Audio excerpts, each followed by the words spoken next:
Commissioner, thank you for coming on with us. This is obviously a situation none of us wanted to wake up to this morning. Your thoughts? Well, this unfortunately is the new normal. We are now faced with having been successful in defeating ISIS overseas. As they call for a worldwide jihad against Americans, you're going to see more and more self-radicalized people. The good news here is that the injuries appear to be minor, and we do have the subject. So we're going to get a treasure trove of intelligence as we speak. Joint Terrorist Task Force officers from the FBI and NYPD doing everything they can to find out who this person is, who he's connected with, where he got his explosives. The other good news is there appears to be a malfunction, so he didn't get on a crowded train. But, unfortunately, it's very hard to stop these kinds of incidents. Do you fear more attacks like this in New York City that may be more successful? I do fear more attacks. There's no better first responders than the New York City Police Department and the Fire Department, along with the FBI. But millions and millions of people use our public transportation. It's not possible to stop every one of them. We look for people to, if they see something, say something. If they see something suspicious.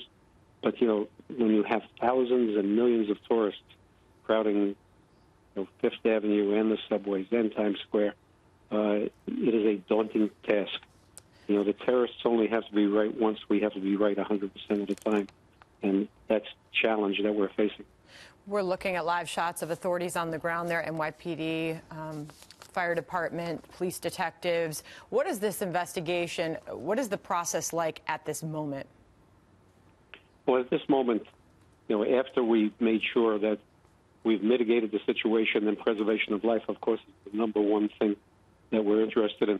But right now, we have people going to this individual's residence, looking at whoever he's associated with, running his name through every possible database, both here and overseas, to try and find out, is this a lone operator?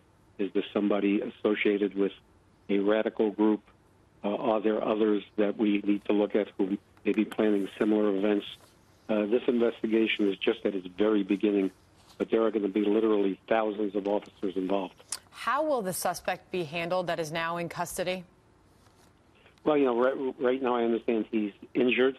He'll be taken for medical treatment.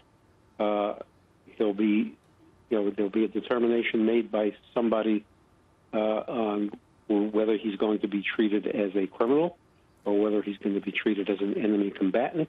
And that determines how much we can interrogate him or not. If we treat him as a criminal and he suddenly says that he wants his lawyer, we're going to have a hard time getting anything from him. On the other hand, if he's treated as an enemy combatant, we can continue to talk to him. Should he be treated as an enemy combatant, based on what I believe he should, but of course that's a big debate among lawyers and civil rights activists. And but I believe we are at war, and when we're at war, we should treat the enemy as enemy combatants, not as criminals. This could have been an enormous tragedy, and we're very lucky that it was not. When you say that, as someone who knows so much and has seen so much as the former NYPD police commissioner, that scares people when you say that. I mean, what do you tell families that are planning trips to New York City or other cities in this country that fear these types of attacks? New Year's Eve is approaching. Do you still suggest people travel and go about their lives? I do suggest that people travel and go about their lives. Once we start changing the way that we operate in our daily lives, the terrorists have won. The fact is, New York is the safest large city in America. The probability of being a victim of a terrorist attack is you're twice as likely to be hit by lightning. So, as terrible as these individual attacks are, people should go about their lives, and the NYPD and the FBI and other agencies will do what they can to deal with the terrorism. There are no guarantees. Are we doing the right things to fight this war, as you called it, abroad? We are doing the right things abroad. We're having tremendous success abroad.